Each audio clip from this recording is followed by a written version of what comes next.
Les besoins sanitaires de la région de Saint-Louis ont été passés en revue et d'importants gaps en termes d'infrastructures et de ressources humaines, notamment de médecins spécialistes, ont été constatés à l'EPS 1 de Richard Toll, EPS 2 de Ndioum et en appel à des solutions immédiates.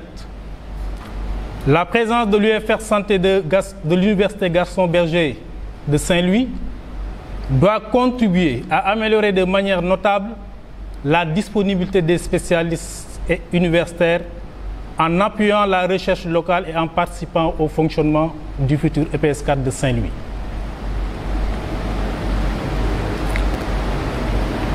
Concernant les thématiques abordées durant ce conclave,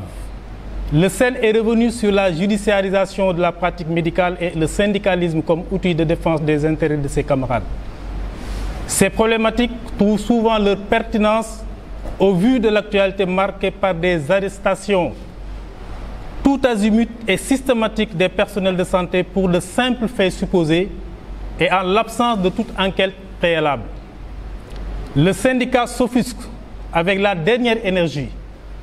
de ces pratiques imprudentes qui portent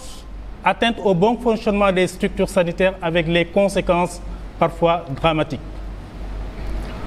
En aucun cas, cette position du SAMES ne remet en cause ni le principe d'égalité des citoyens devant la loi, ni le fait que ses membres soient des justiciables, mais s'inscrit dans une dynamique de garantir un environnement favorable à l'exercice de la profession médicale en mettant en place un régime juridique particulier à l'image des autres professions qui bénéficient d'un avantage ou privilège de juridiction. Ainsi, le SAMES invite à une révision des procédures impliquant un médecin, un pharmacien ou chirurgien dentiste dans l'exercice des fonctions avec une saisie obligatoire des instances, notamment nos ordres respectifs, ainsi que le ministère de tutelle afin d'éviter toute interruption dans les prestations de soins pour l'intérêt de nos concitoyens. Nous nous félicitons de la collaboration et l'accompagnement des autorités judiciaires et ordinales qui ont participé activement aux réflexions à l'issue desquelles il est apparu la nécessité de révision des textes législatifs de la pratique médicale. ñu xoolaat ni ci bërëb yi nga xam ne ñun ci la ñu nekk di faj jamono ñuy toll gis nañu suñuy nawle yu ci bëri téye nañ leen ci ay téye ndëgëniku ngir mën a xool li nga xam ne dañ leen koy toppee ci loo xam ne tey jii nii amul kenn koo xam ne ci depuis ay weer ak léegi mën nañu firndeel ni def nga wala defoo ñu jàpp ni loolu ñaaw na ci koo xam ne citoyen la boo xam ne tey jii nii moom moo yor li nga xam ne mooy wér-gu-yaramu askan wi ñuy laaj ak di woote nguur ne leen tey jii jamono ñuy toll balaa ñoo jàpp médecin pharmacien ak chirurgien dentiste ñu ngi ñaan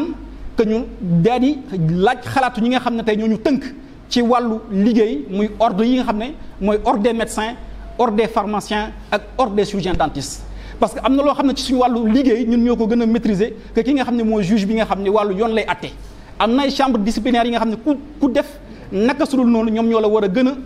a ñoo la war a njëkk a atte avant yoon di la atte loolu la ñuy woote nag di ñaan yàlla nguur mu ñëw may ñu li nga xam ne mooy donc wàllu taxawaay boobu noonu suñu xam ne weesoo nañ loolu tey li ñu seetlu mooy suñu bërëbu liggéeyukaay am na lu bëri loo xam ne manqué nañu ñu seetlu ni wàllu payoor donc dañ ko dafa matadi pour mën ñu permettre ñu def suñu liggéey comme ñu waree ñu seetlu aussi ci wàllu jumtukaay manqué nañ ko ci lu ci bari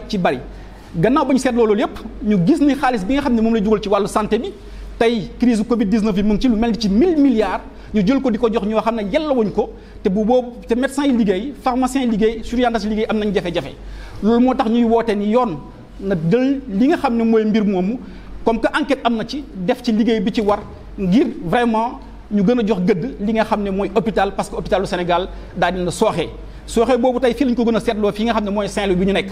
parce que lu mel ni hôpitalu Ndioum lu mel ni hôpital Richard Toll manqué na déjà ay personnel gannaaw bañ ko tabaxee ba léegi te li nga xam ne mooy li ci gën a tuuti ci war a def ay opération mooy un réanimateur médecin spécialiste en réanimation amu fa loolu moo tax ñuy wootee di gën a soññaan nguur gi ne leen am na loo xam ne su nekkee ne bëgg nañu mu jag ci wàllu fay ñoom la ñuy xaar ñu teg ñi nga xam ne la ñu war a teg ci bërëbu liggéeyukaay yooyu. loolu moo nekkoon li nga xam ne xëj na ci résumé war nañ ko mën a tënk ci li nga xam ne tey jii nii moo ñu andi fi ñu nekk nii ak yeneen yoo xam ne tey jii nii ñu ngi ñaan yàlla accord yi nga xam ne tënkoon nañu ci weer yi mujj wala at yi ñu mujj ñu leen ñaan ñu respecté ko.